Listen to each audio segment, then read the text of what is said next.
All right. Hello, everyone, and welcome to NHF's Bleeding Disorders Conference. And thank you for joining us for this session titled Intersections, Muslim Cultures and Bleeding Disorders. The session will begin shortly, but in the meantime, I'd like to thank the generosity of our 2021 sponsors. Without them, this event would not be possible. Our platinum sponsors are Sanofi Genzyme and Takeda. Our gold sponsors are CSL Behring, Genentech, and Novo Nordisk. And our silver sponsor is Bayer.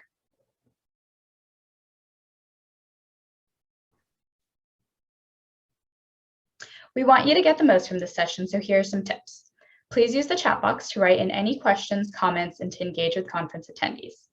Additionally, please make sure to give us feedback at the end by filling out the evaluation that will be emailed to you. And lastly, please note that this presentation will be recorded and available to watch online at a later time. And there are no disclosures to share.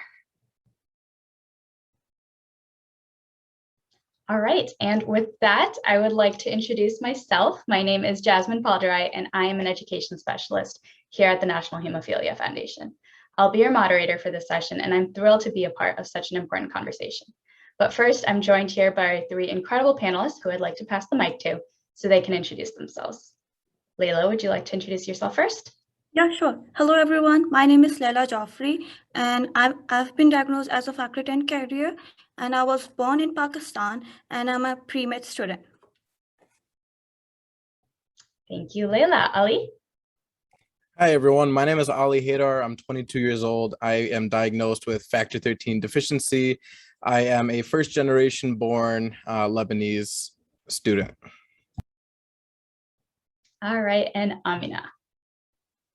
Hello, everyone. My name is Amina Iftikhar. I'm a licensed social work here, and I work with patients with chronic conditions and hospice mainly.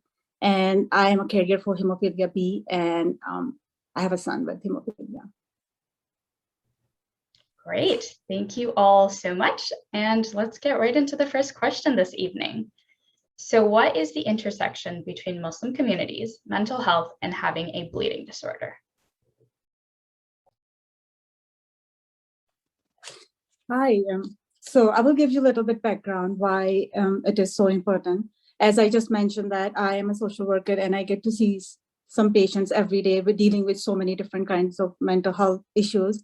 So as a human being, we strive for balance, and a balance in physical, emotional, and social health is very important for all of us. Any fluctuation in our social and physiological functioning can lead to mental health issues.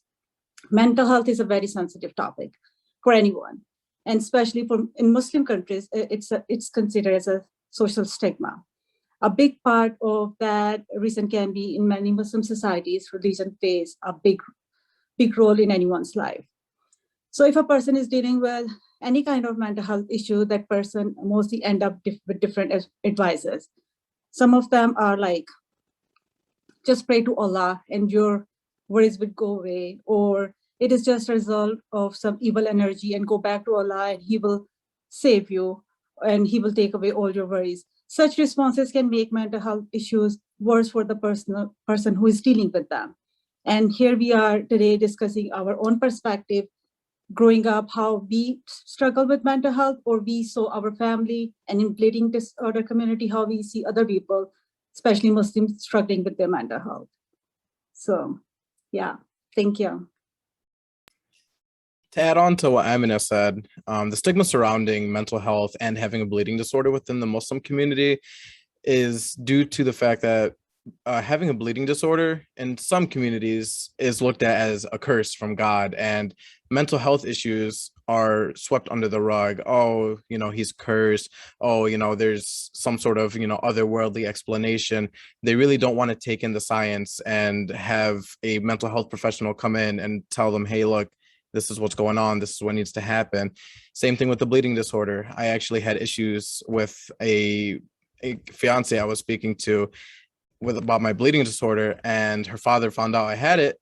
And at first he was very unwelcoming, said, oh no, this man is cursed by God, we need to stay away from him. But then as he understood more about what the bleeding disorder actually is, how it came about, and we actually brought him to my local hemophilia clinic, he understood and the relationship has gotten a lot better. So it really just takes a little bit of time for someone to understand, especially from someone, he's all the way from India and his daughter is actually a firstborn here. So it really did take him some time to assimilate into the culture and understand what mental health is, how it impacts people, and what a bleeding disorder actually is. So I totally agree with Ali. So there's a lot of stigma regarding mental health and plus bleeding disorder. While I was growing with two of my siblings with factor 10, it's a lot of difficult because like you can't say publicly, oh, I'm suffering from bleeding disorder or I'm suffering from mental health. As a part of like my life, my father is with diagnosed with MS. So it was really hard for us like in that moment to say in public, okay, I'm like dealing with depression regarding my family or regarding my father. So there's a lot of stigma. And other thing I would add at the end, sometimes people think like, oh, if you're struggling with any kind of mental health issue, either you are crazy or, you're mad or something. Even in the families, people don't accept that. And even outside, sometime in the school, if you tell someone that you're taking any medication, they say, oh, this person is crazy. So, and this happened everywhere and in every culture. And unfortunately, Muslims struggle with that part as well. Great, thank you all for sharing. You touched on this just a tiny bit with the stigma, but can anyone speak on the stigma regarding mental health and what it looks like within the Muslim community? And as a follow-up to that, is anyone comfortable sharing a personal experience facing the stigma? Yes, definitely, I can. So the stigma really, I touched on it a little bit earlier. It's due to the fact that they don't understand what mental health is. And that's really due to the fact that their availability of resources in most Muslim countries, which are located in Eastern Asia, or Northwest Asia, which is like Turkey, the Arabian Peninsula, etc. Unfortunately, if they're not educated and they're still thinking in the old-fashioned ways, they are just going to think, hey, look, mental health isn't a thing. This is a very westernized idea. This is something that we do not accept. So with education, with the resources, this stigma can be avoided. But unfortunately, right now in this world and this day and age, it's very hard to get through to a lot of people in Muslim communities. We also, excuse me, sorry about that. My personal experience. So about 3 years ago, I was experiencing chronic migraines. I know it's not exactly mental health, but the chronic migraines were actually being caused by stress. For the first year and a half, I was going to neurologists, I was seeing constant specialists, MRIs, and we had no answer. And my father just kept going back to the one point that he loves to make. Oh, it's your video games. You spend 2 hours looking at the screen. It's going to give you migraines due to the blue light, or, it's because you don't read enough Quran. And so it turns out that the day I said, I don't want to do the career that I was currently going into at the time anymore, the next day I woke up and the migraines were gone. And so that's something I had to actually explain to my father, like, hey, stress is real. Like, we all experience it. And I really wish that you could have, took it all in and supported me further in that process. And he's grown now. He's gotten a lot better, but it takes time. I would share my little bit of my experience with that as well. When my son was born with hemophilia, and some of you can relate with that as a parent, when I was told that it's because of me, I gave him, it was so difficult for me to accept that. And I struggled with depression for a long time. And when I decided to go to get treatment, my husband was like, your mother never complained about any mental health issues, why you are complaining? So, sometimes we go back and see what our forefathers did and what we should do. So again, that happened with me. And I had to explain to him that I'm struggling. I don't want to hurt myself or anyone else. So I need help. So that's a little bit me educating him how important it is for me to get any help. So I just want to add, people care more about other opinions rather than self-care. And it's just like in the Muslim community, it's more like family related stuff. Like you have to take care of family. If you are dealing with depression, it is okay, but you have to, like, families come first. And plus, I want to share like a personal experience. One of my friend was like taking antidepressant. So when she like speaking up publicly, people just stare at us like it's something like alien thing, and people don't accept like if you like say public is an antidepressant thing. Thank you all for sharing. I was turning to the answers. I completely forgot I was supposed to be asking you guys questions. Next question up here. Do you notice that there are any issues faced by women specifically? Yeah, women are more pressurized. Like you can't like say publicly like you are taking birth control pills. So as if I can speak in behalf of my sister. She's taking like pills, and she can't like birth control pills, and she can't like talk in family, and people just stare at it like something else is going on with her. So it's okay, like, and sometimes like it's such a like pressure on her, so like she feel like it's like something else going on with her, is something wrong with her. And plus with heavy bleeding, it's really difficult for her, as she compare me with her. So she has a long bleeding, heavy episode, so she goes through a lot of mental health. So it's really a pressure for a woman.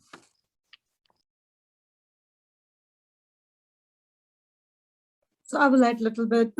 Sometimes it's a societal thing. In some of the South Asian countries, women are considered, they used to be considered, I cannot say what's happening right now, but it's like many times they have to get permission from the male person or head of the family, which is usually man, to go see a doctor or get any kind of help outside the house. And they definitely struggle more when they are struggling mental health issues, bleeding disorder, and then they needed more help. So getting permission from the figurehead, which is man, is another pressure on them. So yeah, they definitely get a lot of stress, and there's stigma attached with the females dealing with mental health issues. Sometimes they struggle getting any good match to get married, because nobody wants to marry a person who is already struggling with so many health issues on top of that mental health issues. So it's like a fault in a woman, because, oh, she has a bleeding disorder, which can be passed to a next generation, plus she is dealing with some other mental health issues. So. So I totally agree with Amna, as I want to share my personal experience. So one of my aunt was like, "Oh, you don't say publicly like you are a carrier, or your siblings have a bleeding disorder, because people won't like accept you as a marriage proposal." So it's like bleeding disorder itself is a stigma, plus mental health. You can't even talk about like, okay, as a woman in most Muslim community.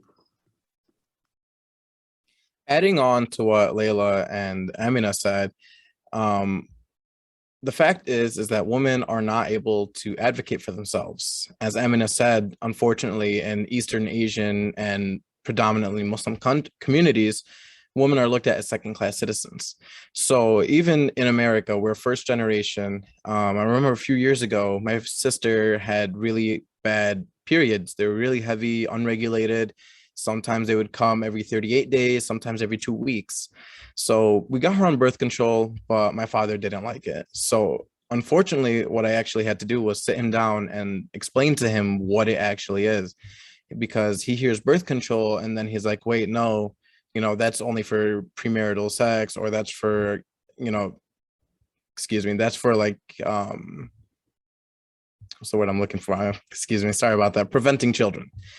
And once he wouldn't even listen to me, I actually had to take him to the clinic and have the OBGYN explain to him exactly why she needs it, how it's going to benefit her, and why it's not only used for preventing conception. And it really is sad that me as an older brother, I have to advocate for my little sister, but that is something that we've come to accept, and it happens a lot more than I would want it to. It's getting better, but it still happens. All right, good on you for advocating for her though, Ali. Speaking of gender, is there a reason why it's especially difficult for men to discuss mental health issues? Yes, definitely. So we talked earlier about head of household. So in the Eastern Asian Muslim communities, the head male, the head of household needs to be strong. He needs to be a stone, basically a point of which everyone can rely on. And if somebody hears that the head of household of a certain family is experiencing some sort of mental health issues, or, they're asking for help, they're going to say, hey, who is this man? He's not even a man anymore. And it's really unfortunate. For example, my own father, back in, I want to say the 80s, during the civil war in Lebanon, he was just experiencing really bad stress, really bad chronic migraines, pretty much what I was going on. When I was 2 years ago, same thing with my chronic migraines. And he was afraid to ask for help. And it really did, unfortunately, continue for the rest of his life. And I asked him, why do you do that? And he's like, well, Ali, in our society, the men don't speak up. If we're in pain, we take the pain. If we are mentally unstable, we just try, pray to God, and hope it'll be okay. So it is something that's still evolving. It is something that, men do experience every day, even me. I used to not like to talk about how I feel on the inside, how I'm taking every day. It really is difficult, even now for me. When I'm talking to my fiance, I can't tell her how I feel sometimes because it's been really just, burned into my brain. Like, hey, you're not supposed to talk about your mental health. You can't show any signs of weakness. You need to show that you're nice, you're strong, and you can provide for the family. So I will share thank you, Ali, for sharing this, but I wanted to share a story. In 2015, my mother-in-law passed away, and I could see that my husband was really struggling. He was so busy with his school and, with family that he didn't get enough time to grieve properly. So I could see that he was getting agitated. He was getting mad at minor things, getting mad at, things around in the house or outside. So I could see that he's struggling. So we went to our HTC for our regular appointment. And one of the social workers, she approached me and she asked me, how's everything at the house? And she asked me about my husband. And I shared with her a little bit that what is happening. And she could tell that he's definitely struggling with some emotional, trauma or grief. So he asked me if it's okay for her to give him a call and talk with him. And I said, yeah, that's fine. But when she called my husband felt so embarrassed that I'm sharing his weakness outside the house with a person. So I had to, again, it was difficult for him at first to accept that he is dealing with something that is affecting all of us. But eventually, again, his plan was that he's going to pray more and he will try to control his emotions more so we don't get affected by that. But, that was the first step then that we took as a family. And, now my kid is old enough and he's going to middle school and he was struggling with anxiety and, after COVID, going back to school. And he offered his own son that if he feels like he can see a counselor before he can go to his school. So, I could see in 4 or 5 years, it's a big jump, but we have to start from somewhere. So he did that. I'm really proud of him. actually, that just reminded me of a story I had regarding mental health. There was about 3 to 4 years ago, a male in my city, Dearborn. He was actually schizophrenic. Schizophrenia is basically, your mind is playing tricks on you. You can have multiple personalities. You can see things that aren't there. Unfortunately, his wife, his entire family would see what he's going through. He's even got diagnosed, but they wouldn't allow him to take the medication. They would say in Arabic, oh, fi kahraba biraso, he has electricity in his head. And unfortunately, when he was left alone one day, he did take his life in a very unfortunate way. And that just spoke to the entire community that, hey, mental health is something that we really need to be looking into and, promoting amongst males in not only here in America, but also, in the Eastern Asian communities. Thank you for sharing such deeply personal stories. Next question. Ali, you actually kind of segued right into this with East and West, but how did the differences between Eastern and Western philosophies impact mental health? So Eastern culture has more individual focus and Western is more like group family focus. So I just want to share like my personal experience. Like when I was growing up back in my hometown in Pakistan, it was whenever like I speak with a doctor or like something like that, they were more like focus on, okay, you care more about your family respect and like just your family will like help you heal better and things like that. And when we move over here, when I speak with like over here with the doctors, they were more like, okay, you should take care of your self-care. Self-care is more important, you should take care of yourself. While my parents have really like different like mindset. Like they was like, okay, they are talking about like self-care and your individual focus, but family is also a big thing. So I think like there's big difference regarding both like philosophy or both cultures.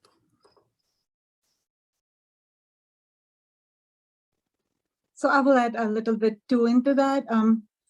I guess East and West, sometimes in Eastern countries, families are very important. If you're dealing with anything, either it's physical, emotional, or social pressure, you come and you discuss it with your parents and siblings, and they make a plan for you, or they sit together with you, and sometimes they defend you, or sometimes they say, oh, we will work together and get things done for you. So, and it's a little bit different here. Here we focus more on ourselves first before we look out.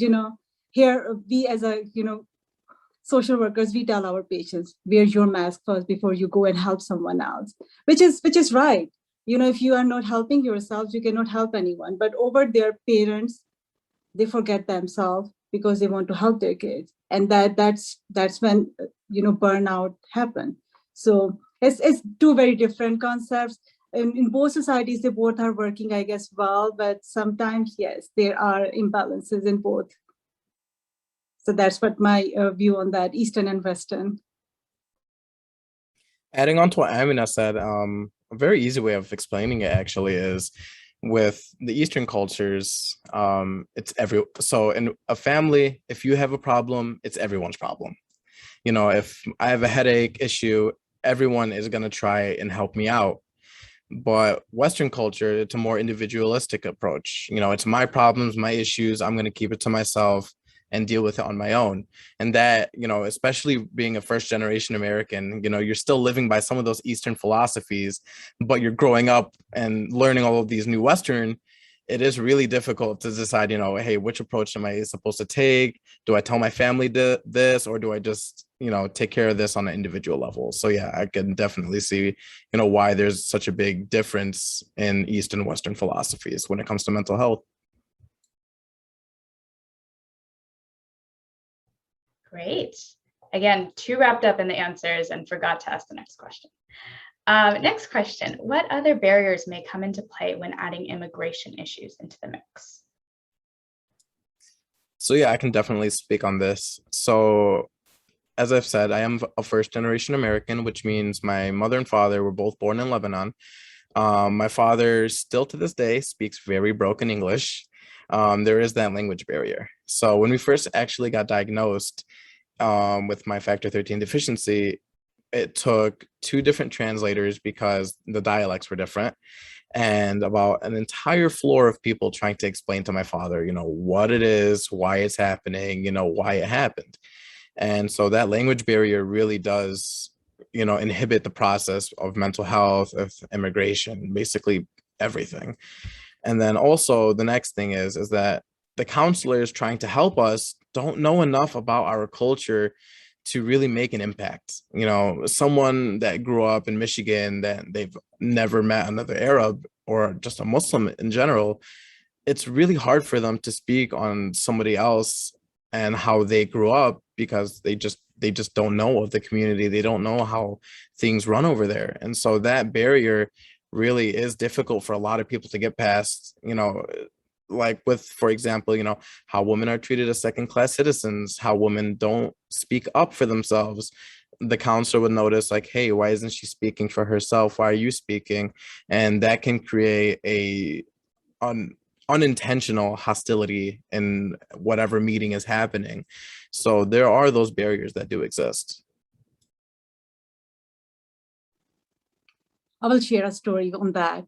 So I had after my son was born, I really struggled with depression. And I know this. I mean, I tell everyone that I struggle a lot because I was blaming myself. So I went to the doctor, and it was a female doctor.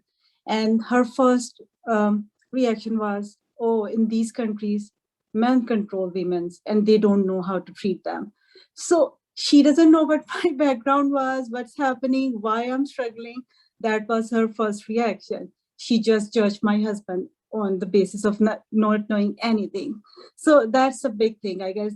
Many people that I know, so many people, they don't want to go to a therapist or any doctor because they know they will be judged because of media, because of lack of information, lack of knowledge.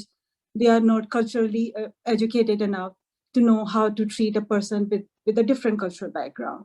So I know many Hispanic, they don't want to go to doctor because there are counselors here, they don't know much about Hispanic culture. As Ali said, there are not so many, I don't know, Arab speaking counselors available. Same with my language. So that's a big barrier, and nobody wants to go to the counselor if they, that's a big connection. If they know a little bit about your culture, little bit about your language or anything, you connect with that person. If you cannot build that connection with any provider, either it's a counselor, doctor, or anyone, you cannot get help.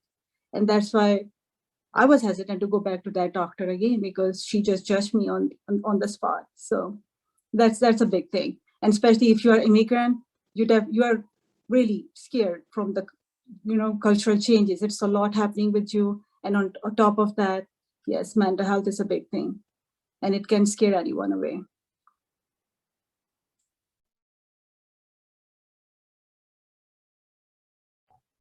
All right, we have arrived at the last question of the evening.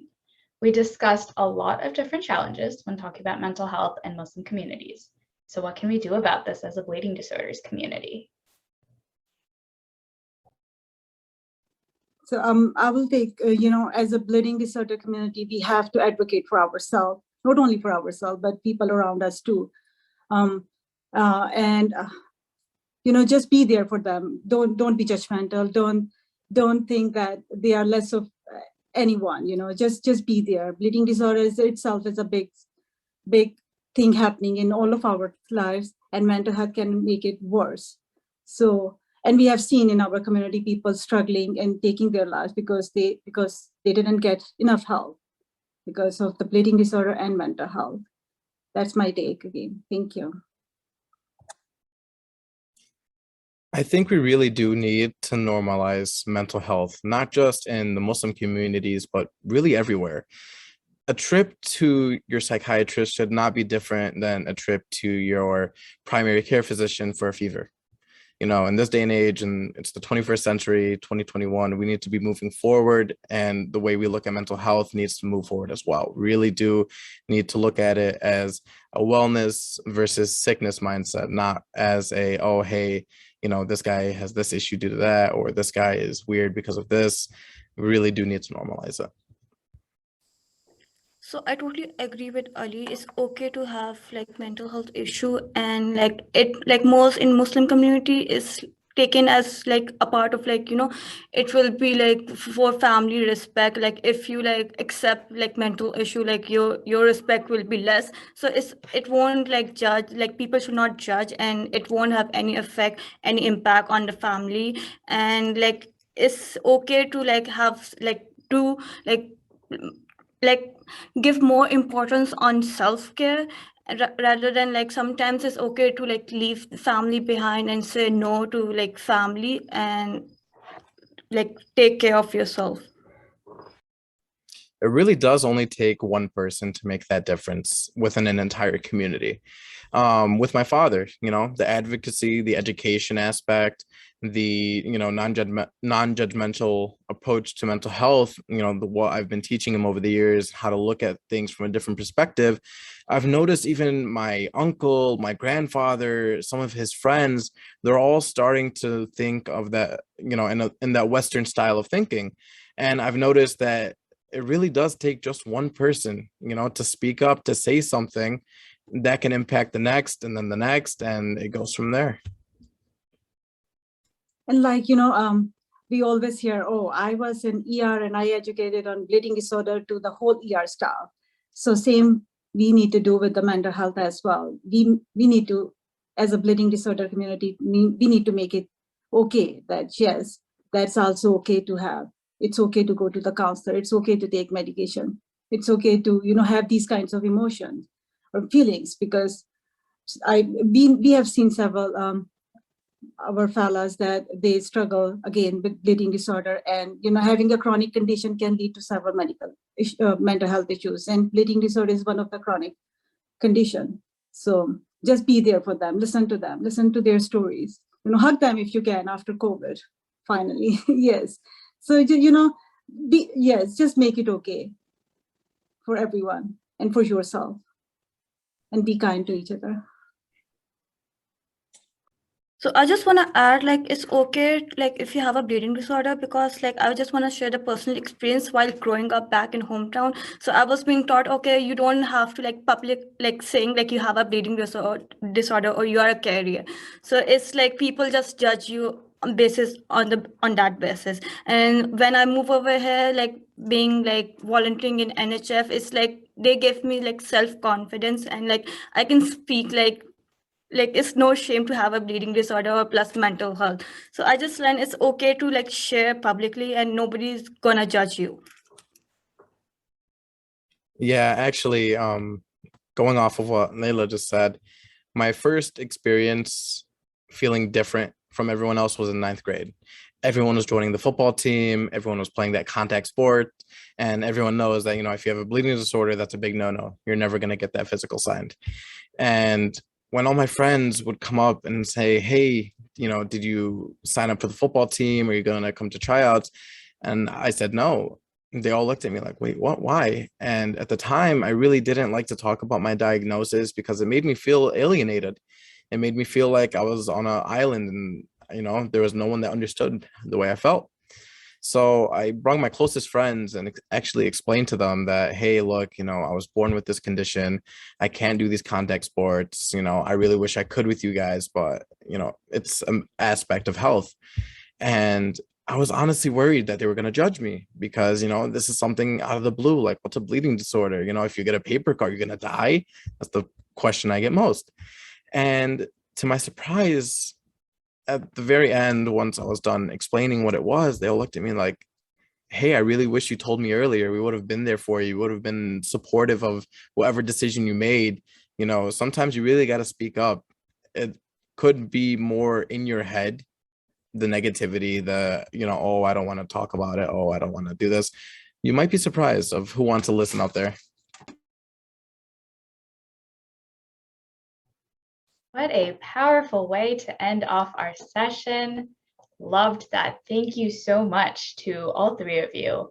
And thank you to all of you. That wraps up this panel.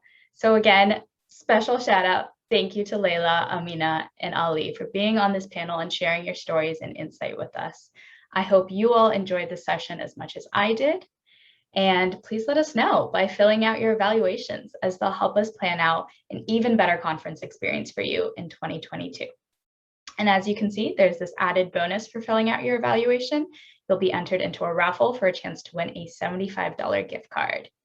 So with that, I'd like to thank you all for attending this session, and I hope you enjoy the remainder of NHF's 2021 Bleeding Disorders Conference.